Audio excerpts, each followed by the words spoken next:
और शिलांग में सोनम की तलाश जारी है। सोनम के भाई गोविंद का एक बड़ा दावा।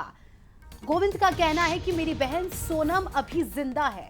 शिलांग तक पुलिस सर्चिंग में जुटी, डेड बॉडी की खोज नहीं हो पाई, बल्कि सोनम को खोजा जाए। मामले में सीबीआई जांच की मांग तेज करने की बात वो कह रहे हैं। गोविंद का ये कहना है कि मेरी बहन, मुझे पूरा विश्वास है कि मेरी बहन जिंदा है, उसे कुछ नहीं हुआ है। डेड बॉडी क्यों खोज रहे हो? जब सोनम जिंदा है तो सोनम को ढूंढो। तो देखिए, बंसल न्यूज से एक्सक्लूसिव बातचीत में जब हमारे सहयोगी ने उनसे पूछा कि आपको क्या उम्मीदें हैं इस जांच को लेकर, तो उन्होंने सीधे कहा कि सोनम की लाश नहीं मिली है, यानी सोनम अभी जिंदा है, तो इस एंगल से जांच की जाए कि सोनम का अपहरण हुआ है, उसके साथ कुछ गलत किया गया है। एसडीआरएफ एनडीआरएफ ने इलाके की तलाशी शुरू कर दी है। सोनम और राजा का असम गुवाहाटी जाने का प्लान था, लेकिन देखिए शिलांग में ये दंपत्ति लापता होते, जिसके बाद से इनकी तलाश की गई। 11 दिन बाद राजा का शव मिलता है, लेकिन सोनम अब भी कहां है, किस हालत में है, उसके साथ क्या हुआ, ये सवाल लगातार बने हुए हैं। तो सोनम के भाई गोविंद का बड़ा दावा, क्या कुछ कहा, सुनवाएंगे। रिक्वेस्ट करना है यहाँ की गवर्नमेंट से और कि सीएम साहब से कि यहाँ पर जो ये डेड बॉडी ढूंढ रहे हैं सोनम रघुवंशी की, वो एक्चुअली मुझे ऐसा लगता है, क्योंकि मैं सगा भाई हूँ, मुझे अभी फीलिंग्स आ रहा है कि वो जिंदा है और उसको जिंदा होने के हिसाब से ढूंढे।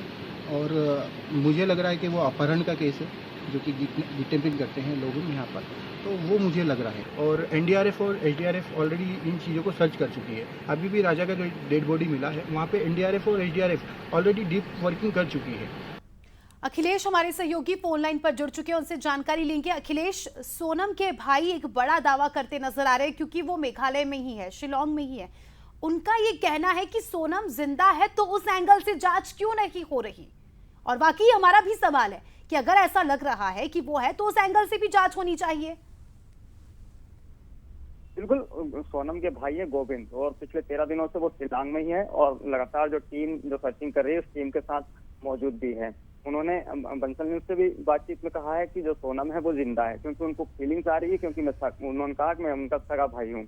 और सबसे बड़ी बात यह है कि जब राजा का शव मिल गया था, तो सोनम का शव क्यों नहीं मिला? तो कहीं न कहीं पर कई गंभीर सवाल भी हैं जो खड़े हो रहे हैं शिलांग सरकार और पुलिस की तरफ, क्योंकि उनका सबसे पर कहना है कि जब सोनम लापता हुई है और अभी तक नहीं मिली है, तो उस एंगल पर जांच की जाए ताकि सोनम को जल्द से जल्द ढूंढा जा सके। उन्होंने अपहरण का पहले ही बता दिया था कि सोनम का अपहरण हुआ है और राजा की हत्या कर दी गई है, लेकिन जो शिलांग पुलिस है, जो एनडीआरएफ की टीम है, वो वहाँ का जो प्रशासन है, वो सोनम को मरा हुआ समझकर जो है उसकी तलाशी कर रहा है। और उसी को लेकर कहीं ना कहीं पर जो सोनम के भाई है, उन्होंने सवाल खड़े किए हैं कि जब वो जिंदा है तो उसको मरा हुआ समझकर उसको क्यों ढूंढा जा रहा है। और यही कारण है कि उन्होंने शिलांग सरकार से बिल्कुल अखिलेश, अब इस एंगल से भी जांच करनी चाहिए, प्राथमिकता से जांच करनी चाहिए, क्योंकि शिवालिका, हमें भी ऐसा लगता है कि अगर वो जिंदा होती तो कोई तो सुराग मिलता। जिस तरह से हमने देखा राजा का शव मिला, पूरे मामले का खुलासा हुआ, लेकिन सोनम से जुड़ा कोई भी सुराग वहां से नहीं मिला। एक ह्यूमन ट्रैफिकिंग का एंगल भी काफी अहम है, उसे लेकर भी जांच आगे बढ़ाई जा रही है। हालांकि